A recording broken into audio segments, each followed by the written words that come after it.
Ji, Bismillahirrahmanirrahim. We're going to be discussing software development life cycle now. It's not actually very complicated concept, लेकिन ये कि बच्चे थोड़े से confuse हो रहे हैं तो हम इसको clarify कर देते हैं. Basically, software development life cycle is the set of stages that we have to take place whenever we are creating a software. ठीक है ना? अगर आप किसी भी organized तरीके से काम करें on a software तो most probably आप इन्हीं stages से गुजर रहे होंगे. ठीक है, वो stages हैं कौन कौन सी? पहला stage है आपका analysis stage. एनालिसिस स्टेज में क्या होता है? Program is fully defined here. A feasibility study यानी कि वो प्रोग्राम करना पॉसिबल भी है कि नहीं, और पॉसिबल से मतलब ये कि मैं लीगल और फाइनेंशियल बाउंड्रीज में रहते हुए उसको मैं कर भी सकता हूँ कि नहीं कर सकता. ठीक है, तो ये हम एनालिसिस स्टेज में प्रॉब्लम को पूरी तरह अंडरस्टैंड करते हैं और we discover whether or not we can actually do the software. ठीक है, एनालिसिस स्टेज का आउटकम क्या होता है कि आपकी एक रिक्वायरमेंट स्पेसिफिकेशन डॉक्यूमेंट बन जाता है, which is basically a list of features that your finished product should have. तो बेसिकली इसमें आपका क्लाइंट और आप दोनों जो है ना उसके लिए एक गाइडलाइन मिल जाती है कि हमने अगर सॉफ्टवेयर बनाना है तो उसके अंदर ये सारी फीचर्स होनी चाहिए. So in sense in you are both agreement sign हो जाता है कि इनमें ये रिक्वायरमेंट्स होंगी. ठीक है, उसके बाद एनालिसिस स्टेज के बाद आता है आपका डिज़ाइन स्टेज. जब आपने रिक्वायरमेंट्स को थॉरली डिफाइन कर लिया तो अब उस प्रॉब्लम को समझने के बाद आपने सोल्यूशन कैसे इम्प्लीमेंट करना है. So this is the time that you will be deciding कि मुझे फॉर एग्जाम्पल अगर डाटा सेव करना है तो मुझे वेरिएबल्स कौन कौन से चाहिए होंगे, किस टाइप के चाहिए होंगे. एरेज चाहिए होंगी तो क्या 1D एरे होगा, 2D एरे होगा, या मैं कोई टेक्स्ट फाइल या बाइनरी फाइल में डाटा सेव कर रहा हूँ. और इसके अलावा मुझे और कौन कौन से आइडेंटिफायर्स चाहिए होंगे, इसके लिए कुछ सब रूटीन्स चाहिए होंगी, कौन कौन सी होंगी. ठीक है, और when you done with your design stage तो आप उसको यानी कि इम्प्लीमेंट करोगे इन सॉर्ट ऑफ, आप उसका एल्गोरिदम क्रिएट करोगे. अब एल्गोरिदम जो है ना क्रिएट करने का तरीका आपको पता है. You can create an algorithm using flow chart और सूडो कोड. ठीक है, और बेसिकली आपने जो आइडेंटिफाई और स्ट्रक्चर चार्ट्स भी इसमें बन सकते हैं. और जो आपने आइडेंटिफायर्स जो वेरिएबल्स एरेज और जो जो आपने यूज़ करना है उसके अगेंस्ट आपने आइडेंटिफायर टेबल भी क्रिएट किया होगा. सो डिज़ाइन स्टेज में जो आपकी एक्टिविटीज़ हैं उसका आउटकम हमें एक flow chart, pseudo code, structure chart और आइडेंटिफायर टेबल की मदद में मिल सकता है. This is what's gonna happen when I am done with the design stage. ठीक है ना? अच्छा, उसके बाद कोडिंग में आ जाते हैं. Coding is when I am actually implementing this pseudo code और flow chart, most probably pseudo code, in a some high level language. ठीक है, सो इसका मतलब फॉर एग्जाम्पल आपने पाइथन में काम करना है तो पाइथन में आप उस सूडो कोड को इम्प्लीमेंट करना शुरू करेंगे. ज़ाहिर है आपकी कोड करते हुए आप किसी उसको आईडीई में काम कर रहे होंगे तो आईडीई में अगर फॉर एग्जांपल उस कोड को लिखते हुए कोई एरर्स आएंगे तो आप उसमें एरर्स को सॉल्व करेंगे, दोबारा लिखेंगे, दोबारा कोड चलाएंगे, फिर कोई एरर आएगा दोबारा चलाएंगे मॉडिफाई करने के बाद till you have a finally working program. ठीक है ना? तो ये आपकी कोडिंग स्टेज का जो आउटकम है वो बेसिकली कि आपके फुली फंक्शनल वर्किंग प्रोग्राम आपका बन जाता है. ठीक है, उसके बाद फिर आपकी टेस्टिंग स्टेज कैरी आउट होती है जिसमें आपका जो पिछले स्टेज से जो प्रोग्राम बना हुआ होता है उसको इवेंचुअली आप टेस्ट करते हैं using different testing techniques and test data. इसको हम टेस्टिंग वाले टॉपिक में पहले डिस्कस कर चुके हैं. ठीक है, अच्छा, उसके अलावा maintenance stage is when you hand over the project to the intended user, चाहे वो क्लाइंट हो चाहे वो आपकी जनरल पब्लिक हो. अब वहाँ पे आपको जाके अंदाज़ा होता है कि इसके अंदर ये चीज़ें मॉडिफाई होनी चाहिए.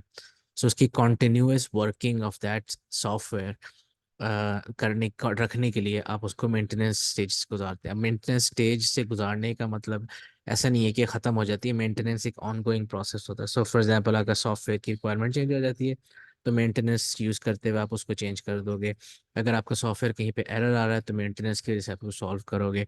अगर आपके सॉफ्टवेयर में कोई फर्दर इंप्रूवमेंट की गुंजाइश है तो मेंटेनेंस स्टेज में आप उस इम्प्रूवमेंट्स को एड्रेस करोगे. ठीक है, तो ये तो बेसिक आपकी स्टेजेस है सॉफ्टवेयर डेवलपमेंट लाइफ साइकिल या प्रोग्राम डेवलपमेंट लाइफ साइकिल की. अच्छा जी, अब हमारे पास इन इन साइकिल्स को इम्प्लीमेंट करने के हमारे पास तीन पॉसिबल मॉडल्स हैं. आपके सिलेबस में तीन है, वैसे ज़्यादा होते हैं इससे, लेकिन आपके सिलेबस में तीन possible models of implementation of these stages exist करते हैं. पहला मॉडल आपका वाटरफॉल मॉडल है. वाटरफॉल मॉडल इसलिए कहते हैं because like the flow of water it is only going in one direction. तो आपको अंदाजा हो रहा होगा कि एनालिसिस स्टेज के बाद ही डिज़ाइन आएगा, फिर कोडिंग आएगा, फिर टेस्टिंग, फिर मेंटेनेंस. दूसरी बुक में मैं आप क्लास में भी शो कर चुका हूँ कि एक बुक में आपके पास ये रिवर्स में भी जा रहे हैं, यानी you have arrows coming backward. So it's the slight modified version of the waterfall model जिसमें आप पिछली स्टेज पे जा सकते हैं. लेकिन जो क्लासिक वाटरफॉल मॉडल है उसमें आपका इस माइंडसेट से आप काम कर रहे होते हैं कि एनालिसिस स्टेज जब कंप्लीट होगा तो डिज़ाइन पे जाएंगे और आप एनालिसिस स्टेज इस तरीके से कंप्लीट करेंगे that once you enter the design stage you do not have to go back, ठीक है ना। Ideally you should not have to go back. Same thing goes for the maintenance stage, sorry for example testing stage. अगर मैं testing कर रहा हूँ तो most probably errors वगैरह ज़ाहिर है आएंगे, तो उसमें आपको कोडिंग स्टेज पे जाना तो पड़ेगा, लेकिन ये कि आइडियली नहीं जाना चाहिए, ठीक है। इस तरह कोडिंग स्टेज पे अगर आप आ जाएं तो you should not have to visit the design stage. ये इस तरीके से बनाया गया है। So if you have a small project and more importantly if you have a small software team, ठीक है, तो आपके पास वाटरफॉल मॉडल आइडियल रहता है। स्मॉल सॉफ्टवेयर टीम से मतलब ये कि आपके पास 4-5 लोग हैं, उन्होंने सब कुछ करना है, तो जाहिर है जब वो 4-5 लोग एनालिसिस में बिजी होंगे तो वो इस वक्त कुछ और नहीं हो रहा होगा। अगर फिर उसके बाद वही 4-5 लोग डिजाइन कर रहे हैं, वही 4-5 लोग कोडिंग कर रहे होंगे, तो basically if you have a small software team you are stuck with the waterfall model technically. लेकिन अगर आपके पास लार्ज सॉफ्टवेयर हाउस है और आपके पास हर स्टेज की सेपरेट टीम्स हैं, then waterfall model is not a good approach, because जिस टाइम आपकी एनालिसिस चल रही होगी उस टाइम पे आपकी डिज़ाइन टीम भी कुछ कर सकती है। अगर वो उसको टास्क नहीं देंगे तो वाटरफॉल मॉडल में वो फारिग बैठे हुए हैं। तो इसलिए जो है ना, it's ideal for small projects and small teams, ठीक है। अच्छा, इसके प्रोज क्या हैं? बड़ा इजी टू मैनेज है और अंडरस्टैंड है और यूज़ है, बिकॉज आप एक टाइम पे एक ही काम कर रहे हैं, ठीक है ना। स्टेजेस ओवरलैप नहीं करते और आपके one at a time complete होते हैं, so it's very easily to control the progress और मॉनिटर इट एज वेल, ठीक है ना। हर स्टेज में एक स्पेसिफिक डिलीवरेबल होता है। डिलीवरेबल का मतलब ये कि आपको एक रिजल्ट नजर आ रहा होता है। फॉर एग्जांपल एनालिसिस स्टेज में आपका रिक्वायरमेंट डॉक्यूमेंट बना होगा, डिजाइन स्टेज में आपका स्टूडियो कोड बना होगा। तो एवरी स्टेज की प्रोग्रेस आप इस तरह मैप कर सकते हैं कि हर स्टेज का एक डिलीवरेबल, एक आउटकम आ रहा होगा, और छोटे प्रोजेक्ट के लिए बेस्ट होता है ये, ठीक है। अब इसका प्रो कॉन्स क्या है? सबसे बड़ी बात ये है कि it is very difficult to make changes at later stages if you're stuck with waterfall model. This model is not ideal for implementing changes. इसी तरह अगर आपके पास या you're expecting requirements to change, this is not a good way to go. Finally, very important problem है ये कि इसमें आपका जो क्लाइंट है ना, उसको आप यहाँ पे मिले हो एनालिसिस स्टेज में, उसके बाद आपने यहाँ पे कहीं जाके उसको टेस्टिंग में एक ट्रायल वर्जन दिया होगा बीच में। इस दौरान आपका क्लाइंट जो है ना वो बिल्कुल इन द डार्क है। So basically there is no little और नो क्लाइंट इंटरेक्शन, जिसकी वजह से क्लाइंट जो है ना वो थोड़ा सा फ्रस्ट्रेट होता है कि यार मैंने शायद आपको एडवांस भी दिया हुआ है, मेरे पता नहीं आप मेरे प्रोजेक्ट पे काम कर भी है कि नहीं, तो नो इंटरेक्शन, ठीक है। सो क्लाइंट को वर्किंग सोल्यूशन बहुत देर बाद मिलता है। And long and complex projects के लिए this is not an ideal, because complex project में टाइम भी ज़्यादा लगेगा, उसमें रिक्वायरमेंट्स चेंज भी होती रहेंगी, and waterfall model is not ready for that, ठीक है। What is a good model for such requirements is called the iterative model. अब आइटरेटिव मॉडल में क्या है? It consist of iterations, each iteration is on its own a waterfall model, ठीक है ना। उसमें बेसिकली वो छोटी बेसिक रिक्वायरमेंट्स वाटरफॉल मॉडल के थ्रू अप्लाई कर रहा है, एक वर्किंग सोल्यूशन बन रहा है, उसके बाद नई रिक्वायरमेंट्स डिस्कवर की जाती हैं, तो उसको भी उन्हीं स्टेजेस से गुजार के इम्प्लीमेंट किया जाता है, और you keep on doing this in iterations.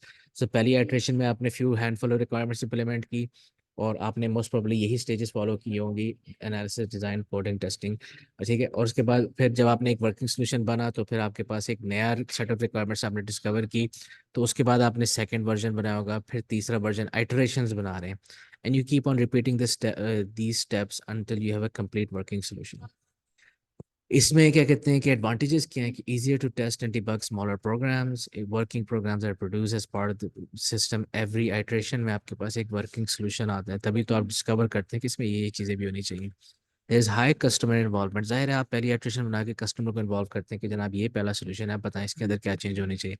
Customer भी इसलिए से खुश होते हैं कि यार उसको अंदाजा होता है कि भैया constantly working, there is a constant feedback, there is an interaction, is not in the dark with the progress of the project, ठीक है। And this is also more flexible respect to changes, because आप बिल्कुल basic requirements से काम कर रहे होते हैं। यहाँ पे एडवांटेज लिखा नहीं है, लेकिन वैसे एक एडवांटेज यहाँ पे ये आता है कि आपका iterative model it's basically you know keeping this in mind कि आपकी चेंजेस आएंगे, आपके रिक्वायरमेंट्स में चेंजेस आएंगी, इट्स प्रिपेयर्ड फॉर दिस, ठीक है। Having a complete list of the requirements at the very early stages is not always possible, ठीक है। So most of the time you're basically discovering requirements as you go on, तो इसमें आपका फिर जो है ना इस तरह के मॉडल्स हैंडी आते हैं जब आपके पास you're meant to discover requirements। अब इसका ड्रॉबैक क्या है कि आपके ओवरऑल सिस्टम जो है उसको शुरू में डिफाइन होना चाहिए, ताकि आपको पता चले कि आपने हर आइटरेशन में क्या चीज़ प्रोड्यूस करनी है, ताकि उसको आप स्टेप बाय स्टेप आइटरेशन के हिसाब से उसको डिवाइड कर सकें। एंड हर स्टेज पे ज़ाहिर है फिर बहुत अच्छी प्लानिंग भी हुई होनी चाहिए, वैसे very big overhead on its own. And simple simple projects के लिए ये सूटेबल नहीं है, ठीक है। शॉर्ट एंड सिंपल प्रोजेक्ट्स के लिए आपके लिए वाटरफॉल मॉडल ही बेस्ट रहता है, ठीक है। अच्छा जी, फाइनल आपके पास है इसको rapid application development. As the name suggest, it is meant for very quick progress in the overall development, ठीक है। तो जहाँ पे आपके पास टाइम कम है और आपको जल्दी से एक वर्किंग सोल्यूशन चाहिए, तो वहाँ पे rapid application development is the way to go. इसमें होता क्या है कि आपने बेसिकली अपने काम को डिवाइड किया हुआ है इनटू टीम्स, ठीक है ना। And each team is basically carrying out its own waterfall model on its own set of requirements, ठीक है ना। यानी बेसिकली आप मॉड्यूलर अप्रोच लेके चल रहे हैं। एंड बेसिकली यहाँ पे प्रोटोटाइपिंग यूज़ की जाती है। प्रोटोटाइपिंग बेसिकली एक वर्किंग सोल्यूशन होता है जिसको जो आप क्लाइंट को दिखाते हैं, और क्लाइंट उस प्रोटोटाइप को देखने के बाद, यानी उसमें फीचर्स कम होंगे, it's just the initial version, लेकिन उसके अंदर मजीद फिर वो सजेस्ट करता है कि इसके अंदर ये चीज़ें भी ऐड होनी चाहिए। और फिर लेटर वर्जन, उसको फीडबैक कहते हैं, तो उस फीडबैक के बाद फिर आप लेटर वर्जन में और चीज़ें ऐड करना शुरू करते हैं।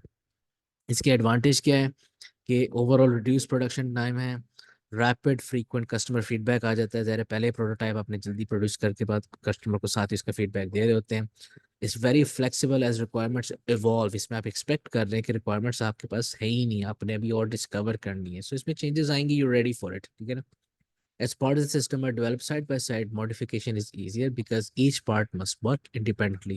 यानी आपने जो मॉड्यूल्स बनाए हुए, they are linked with each other, लेकिन ये कि they can execute on their own.